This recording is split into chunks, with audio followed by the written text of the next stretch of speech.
सन 586 ईस्वी के करीब कबीले कुरैश और कबीले कैस के दरमियान एक सख्त जंग छिड़ गई।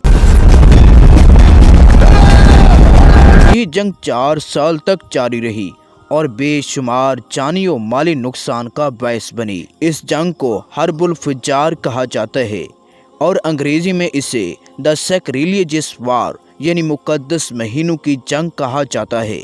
उस वक्त अरब में जाहिलियत अपने उरूज पर थी। छोटी छोटी बातों पर ऐसी जंगें शुरू हो जाती जो नस्लों तक चलती रहती और ख़त्म होने का नाम न लेती। इंसानी जान की कोई कदरो कीमत ना थी। उसी दौर की 2 और जंगें बहुत मशहूर हैं जो मामूली बात पर शुरू हुई और नस्लों तक दुश्मनी का बायस बनी। एक जंग बसूस और दूसरी जंग दाहसो ख़ुबरा।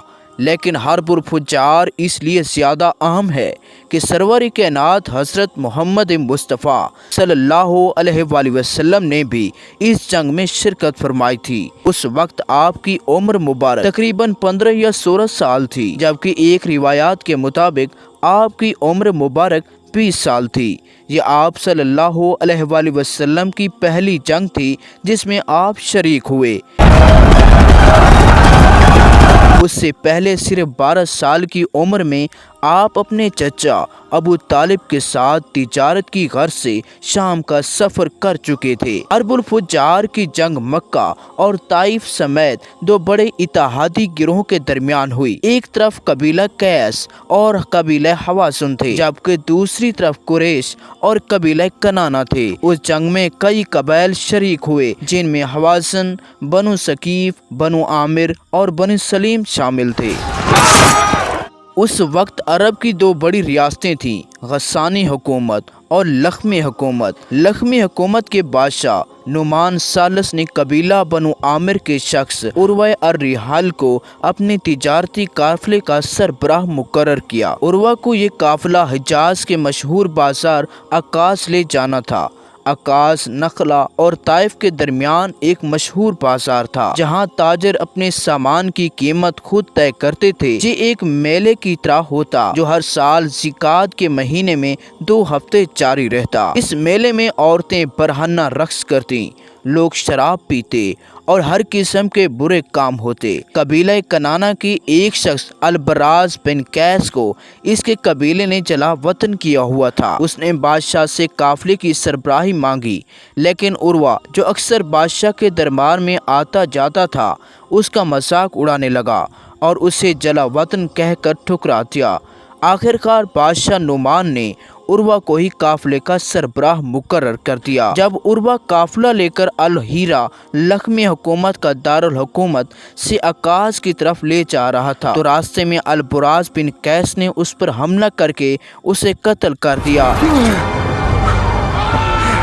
और सारा माल लूट लिया। ये हमला मुकद्दस महीनों ज़िकात, ज़िलहज और मुहर्रम में किया गया, जिनमें लड़ाई हराम समझी जाती थी। इसलिए उस जंग को हर्बुल फुज्जार यानी हुर्मत वाले महीनों की जंग कहा गया। अल-बराज के इस हमले के जवाब में बनु आमिर और उनके कबीले हवाज़िन के सरदार अबू हरा ने अपनी कौम को जंग के लिए तैयार किया। कुरैश के एक सरदार हर बिन उमैया का ताल्लुक भी अल-बराज से था और वो कुरैश का सिपह सालार था। खबर मक्का तक पहुंची तो हर बिन उमैया ने अंदाज़ा लगा लिया कि बनु आमिर ज़रूर बदला लेंगे, इसलिए कुरैश और बनु कनाना ने मक्का की तरफ निकल पड़े। कबीला बनु तमीम ने कुरैश को 100 जंगजुओं को असला फराहम किया। आले हाशिम के अलमबरदार ज़ुबैर बिन अब्दुल मुत्तलिब जो नबी सल्लल्लाहु अलैहि वसल्लम के चचा भी इस जंग में शरीक हुए। आप सल्लल्लाहु अलैहि वसल्लम लड़ाई में शामिल नहीं हुए, बल्कि दुश्मन की तरफ से आने वाले तीर इकट्ठे करके अपने चचा को दिया करते थे। पहले 3 दिन कैस और हवाज़िन को बर्तरी हासिल रही, लेकिन आखिरकार कुरैश ने बाजी पलट दी। जंग का इख्तिताम सुलह पर हुआ। तारीख दानों के मुताबिक इस जंग की असल वजह नजद में तिजारती रास्तों और उनसे हासिल होने वाले महसूल पर कब्जा करना था। कुरैश उन रास्तों पर कामयाबी से गलबा हासिल कर रहे थे और अपने इत्तेहादियों को माली इमदाद भी दे रहे थे। जदीद मुहक्किकीन का कहना है ये जंग दरअसल कुरैश की तरफ से लख्मी रियासत के दारुल हुकूमत हीरा और यमन के दरमियान तिजारती काफिले قافلوں کے راستوں کو طائف کے ذریعے روکنے کی کوشش تھی، کیونکہ طائف اس وقت مکہ کا تجارتی حریف تھا۔ آخر کار دونوں فریقوں نے صلح کر کے جنگ ختم کر دی۔ ناظرین، یہ تھی ہماری آج کی ویڈیو۔ اگر آپ کو یہ ویڈیو اچھی لگے تو ہمارے یوٹیوب چینل ایمان ٹیلز کو سبسکرائب کریں اور اس ویڈیو کو اپنے دوستوں، عزیز و اقارب کے ساتھ بھی شیئر کریں۔ ناظرین، ملتے ہیں اگلی ویڈیو میں۔ اپنا ڈھیر سارا خیال رکھیے گا۔ اللہ تعالیٰ آپ سب کا حامی اور ناصر ہو۔ اللہ نگہبان۔